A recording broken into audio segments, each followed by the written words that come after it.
আসসালামু আলাইকুম এভরিওয়ান, কেমন আছো সবাই? আশা করি সবাই ভালো আছো। আলহামদুলিল্লাহ, আমিও খুব ভালো আছি। তো আজকের ভিডিওটা কি নিয়ে থাকছে তোমরা আগে দেখে বুঝতে পারছো।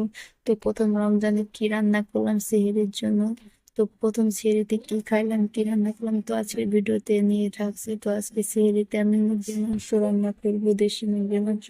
তো সেটাই আমি নিয়ে নিয়েছি, মুরগিটা ভালো করে কেটে ধুয়ে নিচ্ছি। তো এখানে আমি মশলাটা ভালো করে কষিয়ে মুরগিটা দিয়ে নিচ্ছি। মুরগিটা দেওয়ার পর মশলার সাথে ভালো করে কষিয়ে নিছি।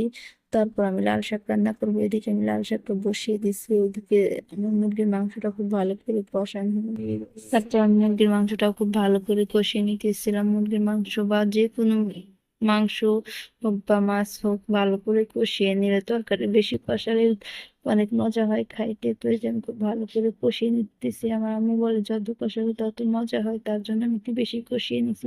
কষিয়ে নেওয়ার পরে পানি দিয়ে দিলাম।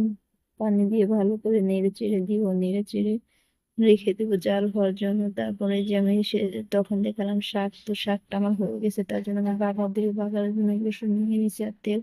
তো আমার রসুনটা ভালো করে ভাজা হয়েছে, তেল দিয়ে দিচ্ছি শাকের মধ্যে। তো ফাইনালি আমার শাক রান্না কমপ্লিট দেখেন। তারপর এদিকে আমার তরকারিটা রান্না কমপ্লিট। তরকারিটা রান্না হয়ে গেছে, দেখেন কি সুন্দর আসছে।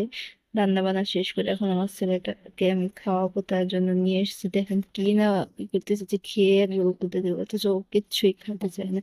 খাওয়া টাওয়া শেষ করে ওকে আমি ঘুম পাড়িয়ে দিছি। তো আমার ছেলেটাকে আমি ঘুমাইতেছি, ঘুমাবো। তারপর এখন আমি ইশারে নামাজ পড়বো, সাথে প্রথম তারাফির নামাজটাও পড়বো। এই তারাফির নামাজের জন্য বা এই রমজানের জন্য সবাই অনেক অপেক্ষা করি আমরা। তো দীর্ঘ 11 মাস পরে আমাদের এই রমজান মাসটা আসে। তো আমার নামাজ পড়ার পর আমি এখন তসবিহ পড়তেছি। তো আমরা যত ইবাদত করবো তত আমাদেরই হবে। তো আমার নামাজ পড়া হয়ে গেছে, নামাজ পড়ে উঠে ঘুমিয়ে পড়ছিলাম। ঘুমে থেকে উঠে সিএল টাইম হয়ে গেছে। তারপর এখন আমি ব্রাশ করতেছিলাম, ব্রাশ করে মুখ হাত ধুয়ে ওযু করে খাওয়ার জন্য বসে পড়ছি। এই তো আমি খাওয়া শুরু করে দিয়েছি, সিহেরি খাওয়ার প্রথম সিহেরি। সিহেরি খেতে খেতে আমার হাজবেন্ড ফোন দিয়েছিল বাইরে থেকে। তো তার সাথে কথা বলতেছিলাম আর খাইতেছি। এবছর ইফতারিতে নাই, তো কি হয়েছে সিহেরির সময় তার প্রথম কলটা আমার সাথে কাছে আসে। তারপর কথা বলা শেষ, তারপর ফজরের টাইম হয়ে গেছে। ফজরের ওযু টজু করে নামাজ পড়তে আসছি। তারপর আমার নামাজ পড়া হয়ে গেছে। নামাজ পড়ার পরে একটু বসে ছিলাম না যাই নামাজের উপরে।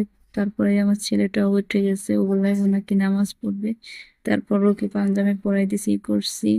তো আজকের ভিডিওটা এই পর্যন্ত, সবাই ভালো থাকবেন। আল্লাহ হাফেজ।